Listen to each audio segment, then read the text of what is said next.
අයිබෝන් සුබ දවසක් ගොඩක් සාදරෙන් ඔගොල්ලෝ හැමෝම පිළිගන්නවා මගේ YouTube channel එකට. ඉතින් අද අපි කතා කරන්නේ Apple සමාගම විසින් රිලීස් කරපු ඒගොල්ලන්ගේ අලුත්ම chipset දෙක සහ අලුත්ම MacBook series එක ගැන.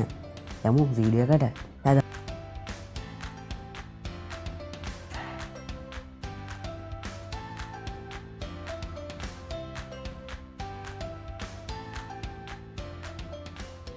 वीडियो पटांग कल चैनल सब्सक्राइब करना सब्सक्राइब करने के लगे पला तो बड़ा बटन का सब्सक्राइब करा क्लिक कराना फिर लाइक आदान कमेंट आदान आप वीडियो का स्टार्ट करूँ समांगे चिपसेट आदाने गोडक में दक्षा इतने मोबाइल फोन्स वाले चिपसेट कदल तीन ए सीरीस सह पीसी वाले एम सीरीस इतने मैं एम सीरीस गोड़ा प्रसिद्ध मुकद में एम सीरीस सिलिकन लिंक हदल तीन ඉතින් හැමෝම මේ M series එක ගැන කතා කරන්න පටන් ගත්ත සහ මේ M series CPUs ගොඩක් fast කියලා හැමෝම කියන්න ගත්තා. කතා කරන්නේ Apple සමගම රිලීස් කරපු ඒගොල්ලන්ගේ අලුත්ම M1 Pro සහ M1 Pro Max chipset දෙක සහ අලුත් MacBooks දෙක ගැන.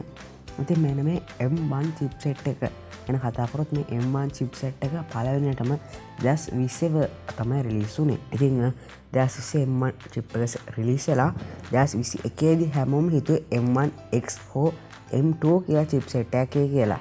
ඒ වුණාට Apple ලා මෙන්න මේ chipset දෙකක් හදලා තියෙනවා. M1 Pro සහ M1 Pro Max කියලා chipset දෙකක්ම හදලා තියෙනවා. ඉතින් මෙන්න මේ chipset දෙකම ෆොටෝ එඩිටින් වලට වීඩියෝ රෙන්ඩරින් වලට ගොඩක් හොඳට පාවිච්චි කරන්න පුළුවන්. ඉතින් මෙන්න මේ chipset දෙක ගැන සහ chipset දෙක තියෙන MacBooks දෙකක් අලුතෙන් රිලීස් කරලා තියෙනවා. ඉතින් මේ MacBooks දෙක තියෙනත් අපිට කතා කරනවා. ඉතින් කලින් තිබ්බ M1 chipset එක කියන්නේ 2020 වසරේ රිලීස් කරපු M1 chipset එක අනික් processors වලට කියන අනික් CPUs වලට AMD Intel CPUs වලට වඩා ගොඩක් performance වැඩිින් තිබ්බ chipset එක.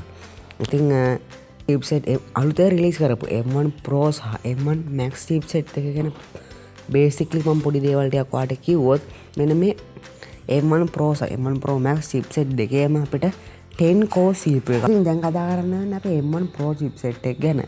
ඉතින් මෙන්න මේ M1 Pro chipset එක 4 nanometer process node එක තමයි පාවිච්චි කරලා තියෙන්නේ මේ M1 Pro chipset එක හදන්න. සහ මේ chipset එකේ transistors බිලියන 33.7ක් තියෙනවා. බිලියන 33.7ක් transistors තියෙනවා. ඉතින් මේ transistors ප්‍රමාණය 2020 රිලීස් කරපු M1 chipset එකට වඩා දෙගුණයක අගයක් ගන්නවා සහ මෙන්න මේ අලුත් M1 Pro chipset එකට cores 10ක් තියෙන CPU එකක් තියෙනවා. ඒ කියන්නේ high performance cores 8ක් සහ high efficiency cores 2ක්. ඉතින් මෙන්න මේ cores ඔක්කොම කලින් එකෙන් 2020 රිලීස් කරපු M1 chipset එකට වඩා 70ක් ස්පීඩ් එක 70ක් වේගකින් කටයුතු කරන්න පුළුවන් වෙලා තියෙනවා. මෙන්න මේ M1 Pro chipset එක අපි සාමාන්‍ය කඩේ ගන්න Intel සහ AMD processors වලට වඩා ගොඩක් fast chips සහ ගොඩක් අඩු විදුලි බලයක් පාවිච්චි කරන්නේ. අනික් processors වලට වඩා 70ක් අඩුවෙන් තමයි මෙන්න මේ M1 Pro chipset එක කරන්ට් එක කියන්නේ විදුලි බලය යූස් කරන්නේ. සහ සාමාන්‍ය chipset එකකට වඩා 1.7කින් වේගකින් කටයුතු කරනවා. ඉතින් මෙන්න මේ M1 Pro chipset එකත් එක්ක 16 core GPU එකක් තියෙනවා. ඉතින් ගොඩක් හොඳ graphic power එකක් cores 16ක GPU එකක් තියෙනවා. ඉතින් මේක සාමාන්‍ය අපි 2020 රිලීස් කරපු M1 එකට වඩා දෙගුණයක් වඩා වැඩි අගයක් සහ සාමාන්‍ය කඩේ ගන්න තියෙන 8 core Intel හෝ AMD CPU එකක් එක්ක එන integrated graphics වලට වඩා මෙන්න මේ M1 Pro chip එකේ තියෙන graphics 7 ගුණයකින් වැඩි වෙලා තියෙනවා. ඉතින් මෙන්න මේ M1 Pro chipset එක අපිට RAM එක ගැන කතා කරොත් RAM එක බලා ගන්න හම්බෙන්නේ 32GB වෙනකන් අපිට RAM එක බලා ගන්න පුළුවන්. අපිට මේකේ 200GB/s memory bandwidth එකක් බලා ගන්න පුළුවන්. ඉතින් මම මේ chipset එක දාලා 3D නිර්මාණ කරන්න game developers ලට ගොඩක් හොඳයි කියලා කියන්න පුළුවන් සහ ඉතින් මෙන්න මේ chipset එක game developers ලා වගේ video editors ලා photo editors ලට ගොඩක් හොඳයි කියලා කියන්න පුළුවන් සහ මෙන්න මේ chipset එක අපිට බලා ගන්න මේ chipset එක දාලා අලුත් MacBook එකකුත් රිලීස් කරලා තියෙනවා. ඉතින් ඒක ගැන මම M1 Max chipset එක ගැන කතා කරලාට පස්සේ ඔයාලට කියන්න. ඉතින් M1 Pro එක වගේම M1 Max එකත් cores 10යි තියෙන්නේ. කියන්නේ cores 10 එන්නේ CPU එකටත් තියෙන සහ CPU එක කියන්නේ M1 Pro Max CPU එක අපිට 32 කෝස් GPU එකක් බලාගන්න පුළුවන්. සාමාන්‍ය M1 ප්‍රොසෙසර් එකට ඒ කියන්නේ 2020 රිලීස් කරපු M1 එකට වඩා 4 ගුණයක් ස්පීඩ් කියන්න පුළුවන්. මොකද කලින් තිබ්බ M1 එකේ වඩා මතක විදිහට 8 core CPU එකක් සහ 8 core GPU එකක් තිබ්බේ. මේක අපිට 32GB GPU එකක් තියෙනවා. ඉතින් මේක සාමාන්‍ය M1 Pro එක වගේම 5nm process node එකකින් හදලා තියෙන සහ transistors ගාන බිලියන 57ක්. ඒ කියන්නේ 57 බිලියන් transistors තියෙනවා. ඉතින් M1 Pro එකට වඩා ගොඩක් වැඩි 70ක් වගේ වැඩි අගයක් තමයි මෙන්න මේ M1 Max එකේ අපිට transistors බලා ගන්න පුළුවන් වෙන සහ 2020 රිලීස් කරපු M1 එකට වඩා 3.5ක වේගයකින් කටයුතු කරන්න පුළුවන්. ඉතින් M1 Max කියන්නේ Apple නිකුත් කරපු විශාලම ප්‍රොසෙසර් එක. සාමාන්‍ය පරිගණකයක ඒ සාමාන්‍ය කම්පියුටර් එකේ තියෙන GPU එකට වඩා 40ක් මෙන්න මේ M1 Pro Max එකේ තියෙන GPU එක බලා ගන්න පුළුවන් සහ ඒක 140ක. ඉතින් සහ මෙන්න මේ M1 Pro Max එක සාමාන්‍ය ලැප්ටොප් වල ඩෙස්ක්ටොප් වල තියෙන ප්‍රොසෙසර් එකට වඩා 140ක අඩු විදුලි බලයක් තමයි පාවිච්චි කරන්නේ. ඒක හින්දා heating issues හැම ගොඩක් අඩු 2020 රිලීස් කරපු M1 chipset එකේ රෙන්ඩර් කරපු Final Cut Pro project එකක් මෙන්න මේ M1 Pro Max chipset එක පාවිච්චි කළාට 13 ගුණයක් ස්පීඩ් එකකින් රෙන්ඩර් කරගන්න පුළුවන්. ඉතින් මෙන්න මේ M1 Pro Max එක අපිට RAM එක ගැන කතා කරොත් 64GB එක RAM එකක් තියෙනවා සහ අපිට මේකේ තප්පරයකට GB 400ක් දක්වා ස්පීඩ් එක බලා ගන්න පුළුවන්. ඉතින් මම දැන් කතා කරන්නේ මෙන්න මේ M1 Pro සහ M1 Pro Max දාලා හදපු අලුත් MacBooks ගැන. ඉතින් ඔයාලට මේ MacBooks ගැන බලා ගන්න ඕන නම් ඔයාලට පුළුවන් Apple Store කියලා සර්ච් කරන්න.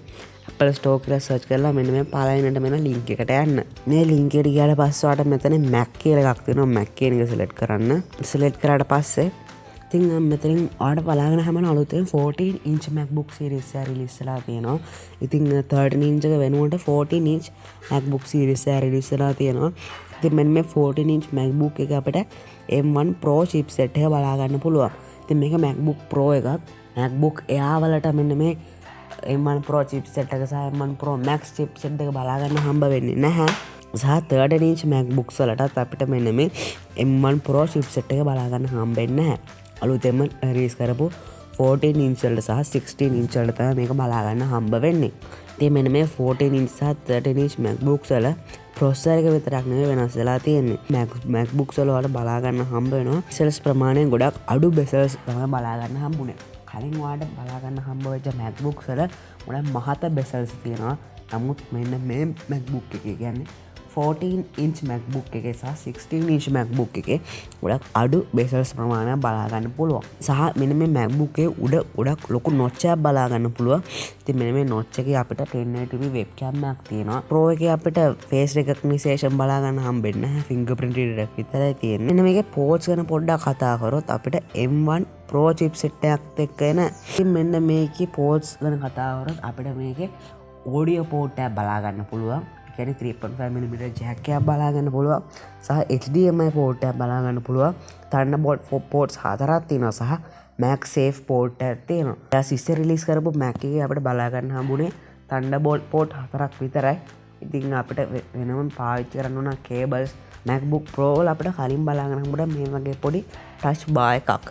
නමුත් මෙන්න මේ අලුත් M1 MacBook Pro වල අපිට touch bar එකක් බලා ගන්න හම්බ වෙන්නේ නැහැ. ඉතින් මෙන්න මේ MacBook එකක් කියන්නේ M1 Pro එකෙන් තියෙන MacBook එකක් ඔයාලට $1990කට ගන්න පුළුවන්. සහ M1 Pro එකත් එක්ක තියෙන base model එක මම දැන් ඔයාලට කිව්වේ M1 Pro සහ M1 Pro Max. ඉතින් මේ MacBook Pros වලට ආවත් මෙන්න මේ M1 Pro සහ M1 Pro Max chipset දෙකේ පොඩි වෙනසක් තියෙනවා. ඒක තමයි M1 Pro chipset එක අපිට Pro XDR display දෙක M1 Pro chipset එක තියෙන MacBooks වලට connect කරන්න පුළුවන් වෙන්නේ සහ M1 Pro Max එකට අපිට Pro XDR displays 4ක්ම connect කරගන්න පුළුවන්. ඉතින් මේ 16 inch MacBook එකත් ඒ විදිහටම තමයි තියෙන්නේ. නමුත් 13 inch MacBook එකට ගියොත් පරණ MacBook එක තමයි අපිට බලා ගන්න හම්බ වෙන්නේ. පරණ MacBook Pro එකම තමයි බලා ගන්න හම්බ වෙන්නේ M1 සාමාන්‍ය chipset එකත් එක්ක තියෙන.